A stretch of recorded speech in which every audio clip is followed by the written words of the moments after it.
Artıq MyGov-la hərbi məlumatlarınızı bir neçə toxunuşla əldə etmək mümkündür. Bəs bu məlumatlara necə baxmaq olar? Əvvəlcə MyGov tətbiqini yükləyin və tətbiqə daxil olun. Daha sonra MyGov ID vahid giriş sistemindən identifikasiya ilə giriş üsulunu seçin.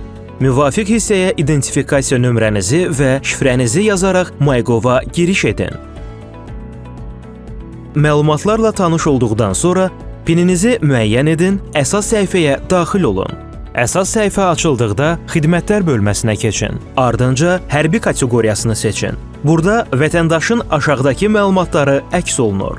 Hərbi qeydiyyatım və xidmətlərim barəsində məlumatlarım, hərbi qeydiyyatım, müddətli həqiqi hərbi xidmət məlumatım, müddətli həqiqi hərbi xidmətə çağırışdan möhlət, müddətli həqiqi hərbi xidmətə çağırışdan azad edilmə, müddətli həqiqi hərbi xidmətə müvəqqəti çağırılmamağa dair məlumatım, həqiqi hərbi xidmət keçməyim haqqında məlumat.